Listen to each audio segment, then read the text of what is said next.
Why are you challenging Jeremy Corbyn for the Labour leadership? Well, I think it's clear that he's lost the confidence of MPs in the parliamentary party. Tom Watson, our deputy leader, who has his own mandate, Rosie Winterton, the chief whip, John Cryer, who's the chair of the Parliamentary Labour Party and a friend of Jeremy's, have been going to try to say to him that he needs the confidence of the Parliamentary Party to continue. He's not listening. You can't lead behind an office door. But maybe he's not listening because he has a huge mandate from the party membership. As Labour leader, he's won every by-election. He's won the London mayoral election, 3 other mayoral elections, the largest party in the local government elections.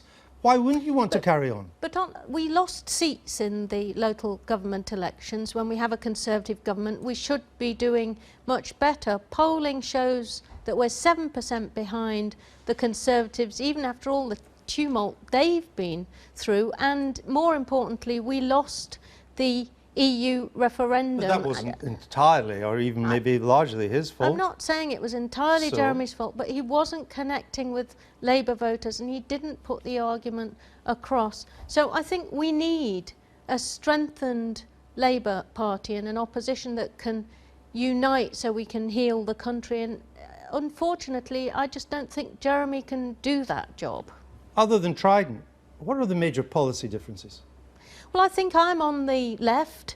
Any party that I lead will be an anti-austerity party, because what's happened in our heartlands is that they have been hit by 6 years of Conservative cuts piled onto them, much more. I understand, that's Mr Corbyn's position too. I asked you, what are the major policy differences? Well, I think that I want to lead a strong, united opposition to get into government. Now, Jeremy was asked 3 times in that interview this morning whether he thought he could win a general election. Right. He didn't say yes. I understand. For our supporters, I understand that you think he's a loser. For the people we came into politics to represent, we need a Labour Party that can position itself as a strong, united opposition and win a general election. But that's, in your view, having a leader that's a winner. I'll ask again, what are the major policy differences? I don't think that Jeremy has managed to get across a strategy for winning. I'm on the left. My politics came out of what happened when I was growing up, when my parents, my mum a seamstress, my dad a printer, were prevented from fulfilling their opportunities. Because we had Labour governments, I was able to fulfil mine. I want a Labour Party that can deliver that. Jeremy doesn't talk about that. I was just trying to find out what the differences are, but let me move on. He's the incumbent leader. Should he not surely be on the ballot against you as of right?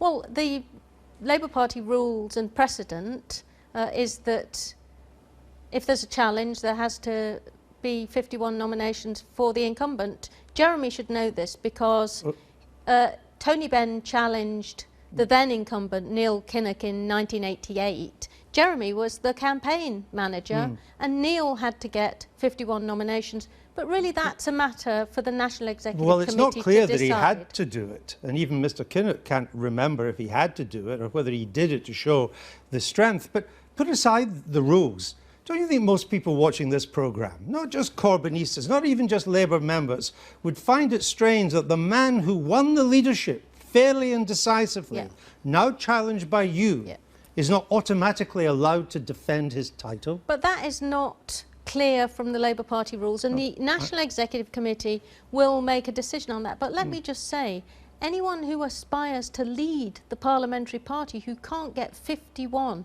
members, 20% of the parliamentary party to back them, is not going to be able to do the job properly. And we are in challenging times. The Brexit vote, we've had a government that's gone missing in action. We need a strong lead from the Labour Party if we're going to protect our communities who are going to be the hardest hit. Nothing of that lead is coming from Jeremy at the moment. But you are also the self-styled party of fairness.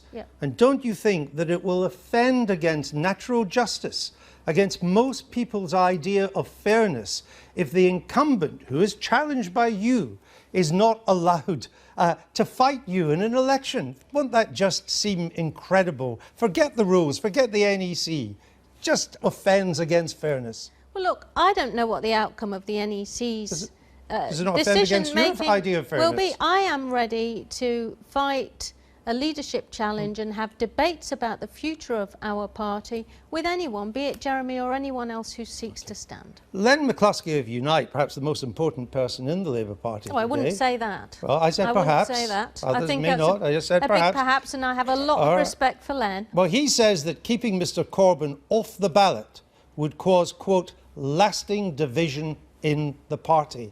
And he's right, it would, wouldn't it? This isn't about the Labour Party being split or divided. It's about it being an effective and united opposition to make our democracy work so that we can challenge this Conservative government, which has done such damage with the Brexit vote. Sure. And I want to say that if you think that we should have a strong and effective Labour Party, a strong democracy, and challenge the Conservatives, join the Labour Party now.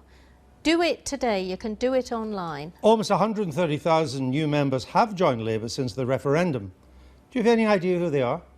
Well, I'm sure the Labour Party nationally knows who they are. Have they been vetted? I want more people to join the Labour Party. I have no idea what the Labour Party office are doing about the new members, but I think it's important that people who think that we need a strong opposition join this battle now, join the Labour Party, make us stronger, participate in the debate to come. Which means the 130,000 who've already joined since the referendum, they should be allowed to vote.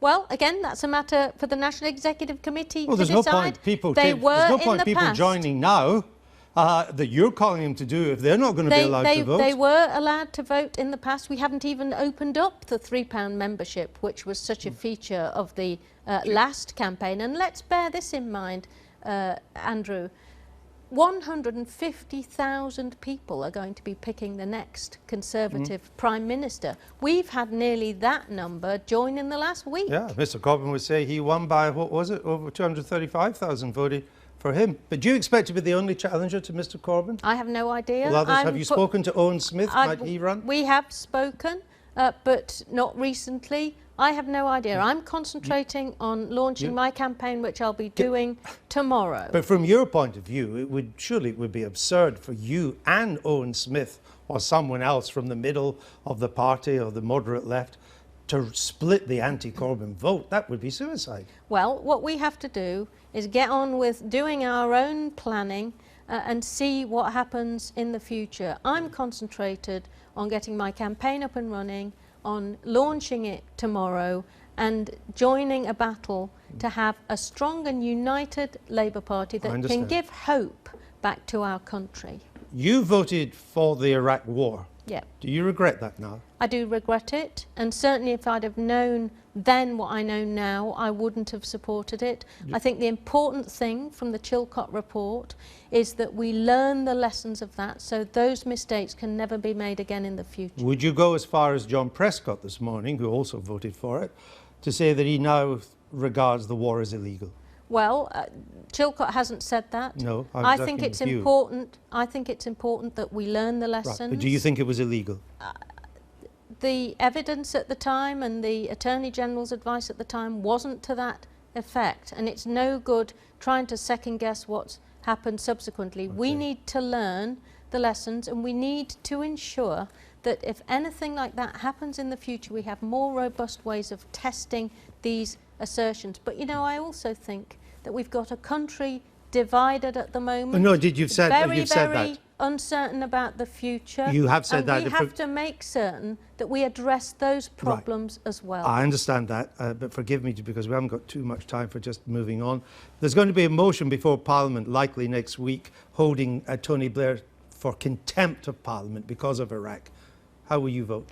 Well, I haven't seen the motion yet. We have to make certain that we don't spend our time in Parliament just exacting revenge. I think Tony Blair has been put rightly through the mill about the decisions he took. The Chilcot report did that, and I think we should. He suffered enough. We would be far better learning the lessons and making certain that we don't fall into the same mistakes if, God forbid, there should be a future occasion where these decisions are made. The final question, because you talk about uniting Labour in order to be able to unite the country and take on the Tories. But if you lose and Mr. Corbyn wins, or even if you win and Mr. Corbyn lose, isn't there clear indications that your party could be heading for a serious schism? Either way. No, I think we need to heal the party under effective leadership so we can have a chance of winning that general election, which may come much sooner than we all think. And that is my main aim with launching this leadership bid at this time. If he wins, will you accept the result? Well, you have to accept the result of any... Would you then go back into the shadow cabinet? You have to accept the result of any... Would you go back into the shadow cabinet? You have to accept the result of any democratic process, but I am focused on winning this, and I'm not going to speculate about what happens afterwards. All right. Angela Eagle, busy summer ahead. Thank you. Thank you.